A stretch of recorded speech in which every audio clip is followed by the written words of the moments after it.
Gosto muito do que estás a ouvir. A propósito, desculpa lá estar a interromper, mas já és cliente Iberdrola?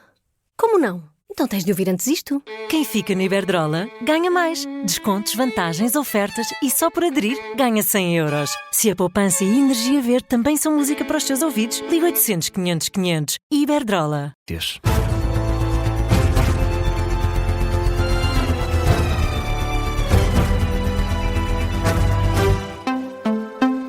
Edição das 9 com a Carla Jorge Carvalho. Enquanto as negociações de paz continuam entre Washington e Kiev, a Ucrânia voltou a ser atingida por ataques russos. Esta madrugada, Carla, morreram 4 pessoas. E ficaram feridas 17 em Kharkiv, num ataque aéreo. A informação é do The Kyiv Independent, que cita dados das autoridades regionais ucranianas. De acordo com o governador da região, há crianças entre os feridos. Já os serviços de emergência relatam a destruição de 2 edifícios, sendo que outros 3 prédios ficaram em chamas. No total, a Rússia atacou infraestruturas civis em 3 regiões, com 160 drones. São números do exército ucraniano. Ontem, a Suíça recebeu uma delegação norte-americana, liderada por Marco Rubio, para negociar com a diplomacia ucraniana. O plano acabou por ser alterado, Carla, e o secretário de Estado norte-americano diz que se chegou a um progresso enorme nas negociações. Marco Rubio deixa a reunião otimista, mas com um aviso também: é preciso chegar a um acordo de paz o mais rapidamente possível. Estou muito otimista quanto à possibilidade de conseguirmos fazer alguma coisa, porque fizemos imensos progressos, mas em última análise o que importa hoje é o facto de termos feito progressos substanciais. Avançamos muito, por isso estou muito otimista quanto à possibilidade de chegarmos lá num período de tempo muito razoável e muito em breve, quer seja quinta, sexta, quarta ou segunda-feira da semana seguinte, queremos que seja em breve. Ora, a agência Reuters diz que ainda esta semana é esperada uma visita do presidente ucraniano a Washington. Depois de várias horas de negociações, os Estados Unidos alteraram a proposta inicial. Fala-se agora de um quadro de paz atualizado e aperfeiçoado. João Costa Campos, uma das principais alterações do plano é a questão das trocas territoriais. Como é que fica essa questão? Se o plano inicial, Carla, propunha reconhecer já certas regiões como russas, este segundo, agora sim, estamos em condições de continuar. Agora sim, vamos ouvir, João. Se o plano inicial, como dizia Carla, propunha reconhecer já certas regiões como russas, este segundo já defende que qualquer negociação territorial começa na linha da frente e só depois de um cessar-fogo. A Ucrânia compromete-se também a não tentar recuperar território ocupado e a Rússia a não voltar a atacar a Ucrânia. E, João, há também grandes alterações no papel da comunidade internacional.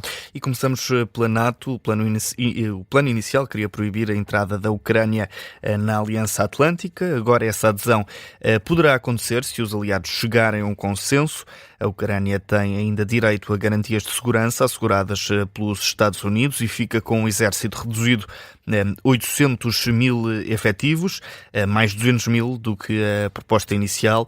Há também novidades no processo de adesão à União Europeia. A Ucrânia tem luz verde para a adesão à comunidade dos 27 e terá acesso preferencial ao mercado europeu. Sendo que Moscovo também recebe várias garantias com este plano. Não se tem de preocupar, em primeiro lugar, com os caças da NATO, que não podem passar da Polónia. Está também previsto um alívio progressivo nas sanções contra a Rússia, a reintegração na economia global e, inclusive, o regresso russo ao G8. João Costa Campos, com os principais destaques do plano de paz para a Ucrânia, que foi atualizado depois das negociações de ontem que decorreram na Suíça. Junta-se agora a este Jornal das 9, Paulo Santo, é especialista em assuntos europeus. Paulo Santo, bom dia, obrigada por estar connosco. Estas alterações tornam, de facto, este plano um pouco mais equilibrado, Paulo?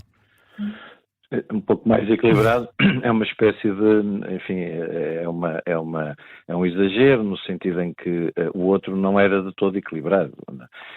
Nós estamos aqui perante uma coisa que na psicologia cognitiva se costuma chamar a tática da âncora alta, isto é, apresenta-se um plano completamente disparatado, ou seja, apresenta-se uma proposta completamente disparatada que imediatamente cria nas pessoas a percepção de que, enfim, as possibilidades partem dali e não há ali hipótese de um equilíbrio. A resposta europeia de ontem foi muito importante, a resposta antes, enfim, da conclusão das conversas de ontem em Genebra, e de alguma forma permitiu este reequilíbrio, ou permite este reequilíbrio, que naturalmente é muito mais, diria eu, favorável aos interesses da Ucrânia, não sendo totalmente, porque os interesses da Ucrânia, como sabemos, em primeiro lugar seriam a saída completa das tropas russas do seu território.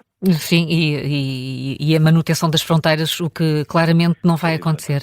Exatamente. Como é que a Europa fica depois deste plano e destas negociações? Mas eu gosto sempre de chamar a atenção para as coisas boas e para as coisas positivas, para aquilo que é positivo neste processo, porque há sempre a tendência de desvalorizar completamente a posição europeia. Resta-me dizer, talvez neste caso o mais importante de tudo, é que foi a reação europeia, em particular, numa altura em que Zelensky estava pressionado por todos os lados e havia um ultimátum por parte da administração norte-americana, por parte de Donald Trump, foi a reação europeia, sobretudo europeia, que permitiu, no fundo, ao apresentar aquele plano alternativo, que no fundo punha, enfim, praticamente em questão todos os pontos do plano inicial, que permitiu no fundo que estas negociações se fizessem nestes termos. Portanto, acho que a primeira coisa a salientar é a importância da intervenção europeia, que normalmente é desvalorizada, também não percebo muito bem porquê. Em todo o caso, nesta situação, ela é absolutamente essencial, sempre naturalmente para Zelensky, enfim, a relação com os Estados Unidos e a manutenção dessa relação é, eu diria quase que é uma condição de sobrevivência da Ucrânia. E que papel é que ganha a Europa se este plano for aprovado, pelo menos mais ou menos nos moldes em que está agora negociado? Que papel é que a Europa pode ter na relação com a Ucrânia, na reconstrução da Ucrânia e também na abertura ao espaço comum, ao espaço da União Europeia? Há uma responsabilidade acrescida por parte da União Europeia. Há aqui muitos pontos que têm que ser esclarecidos, nomeadamente a questão da reconstrução da Ucrânia e que termos é que se vai fazer, enfim, nós estamos sempre a falar das últimas novidades e as últimas novidades são sempre enganadoras, depois vamos a ver, enfim, aquilo que efetivamente foi negociado, aquilo que está no papel, aquilo que fica definido e às vezes não é bem assim. Portanto, temos aqui muitos pontos por esclarecer, nomeadamente, justamente a questão da NATO, depois a questão das condições de segurança da Ucrânia no futuro, isso é talvez o ponto principal, enfim, até que ponto é que a Europa vai participar nesse processo e nesse esforço, e que esforço é esse? E depois, como é que se usa, por exemplo, como é que se usarão os ativos congelados, enfim, já não são dados aos americanos para fazer a reconstrução, serão ou não serão partilhados, e em que forma é que essa reconstrução se faz? Enfim, há aqui muitos pontos, portanto, é muito difícil dizê-lo. Repito, a posição europeia tem sido, sem dúvida nenhuma, nos últimos anos, desde o início da guerra, nos últimos 3 anos e meio, uma condição indiscutível da sobrevivência da Ucrânia. Paulo Santos, muito obrigada pela análise esta manhã, com aquilo que se sabe do plano, que ainda está em processo de negociações. Para já ficamos com esta ideia de que Volodymyr Zelensky poderá ainda esta semana ir a Washington acertar mais alguns detalhes. O debate de ontem entre Henrique Gouveia Melo e Catarina Martins ficou marcado por um oceano de diferenças. O Almirante acusou a eurodeputada de ser uma declinação sofisticada do marxismo e Catarina Martins lembrou o almoço de Gouveia Melo com André Ventura. Mas o primeiro ataque partiu mesmo do Almirante, quando questionado sobre as alterações à lei laboral. O Almirante preferiu vincar as diferenças entre os dois candidatos. Parece-me que vem a estas eleições de uma lógica partidária, tem um pé aqui e outro em Bruxelas, eventualmente o seu pé de recuo, olha para a Constituição da República Portuguesa de forma assimétrica, porque disse que se o Chega ganhasse as eleições, tentaria evitar a todo custo que fizesse governo, e é uma declinação sofisticada, na minha modesta opinião, do marxismo-leninismo. Eu, pelo contrário, a minha candidatura é superpartidária e independente, quero unir os portugueses, tenho os dois pés aqui sem recuo nenhum, hipótese nenhuma. Há 45 anos que defendo a Constituição e vou continuar a defendê-la. Já a Catarina Martins lembrou o almoço entre Henrique Gouveia Melo e André Ventura, que aconteceu em agosto, para devolver a acusação de falta de independência. Não vou passar esta campanha a falar de dar posse a um governo da extrema-direita. Era o que mais faltava. Até porque eu sei que se eu for eleita presidente, quer dizer que há uma maioria que é contra a extrema-direita. A extrema-direita nunca vai ser governo. Gouveia Melo decidiu ir almoçar com André Ventura a convite do magnata. Eu acho que isto sim é falta de independência. Acho que fez mal em ir almoçar com a extrema-direita e acho que fez mal em aceitar um convite com um magnata, porque nós temos que decidir quem é que defendemos. São os magnatas ou se quem constrói o país com o seu trabalho. Outros temas abordados na Justiça. Gouveia e Melo foi crítico das escutas ao antigo Primeiro-Ministro, António Costa, ao acusar o Ministério Público de estar a condicionar o poder político. Catarina Martins evocou Jorge Sampaio e Mário Soares como exemplos a seguir no Palácio de Belém. Os debates presidenciais vão continuar hoje, mais uma vez com Henrique Gouveia e Melo, que hoje vai estar frente a frente a Jorge Pinto na TVI. E precisamente o explicador já a seguir é sobre este debate entre Henrique Gouveia e Melo e Catarina Martins. Para já, Carla, que outras notícias estão em destaque a esta hora? O Exército de Israel realiza hoje exercícios militares no norte do país, numa altura em que as tensões com o Líbano voltam a escalar. No fim de semana, Tel Aviv lançou um ataque contra Beirute. O objetivo era eliminar o chefe militar e número 2 do Hezbollah. Na resposta, o grupo libanês admitiu estar a ponderar retaliar este ataque.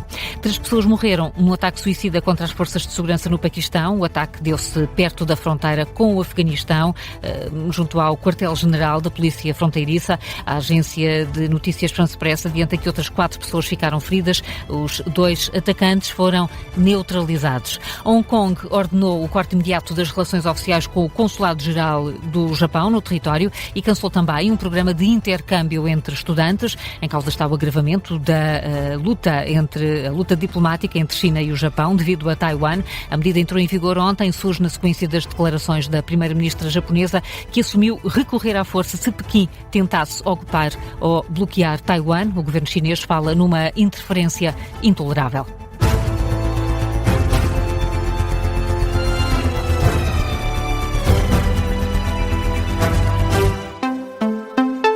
Gosto muito do que estás a ouvir. A propósito, desculpa lá estar a interromper, mas já és cliente Iberdrola? Como não? Então tens de ouvir antes isto. Quem fica na Iberdrola ganha mais. Descontos, vantagens, ofertas e só por aderir ganha 100 euros. Se a poupança e a energia verde também são música para os teus ouvidos, liga 800 500 500. Iberdrola.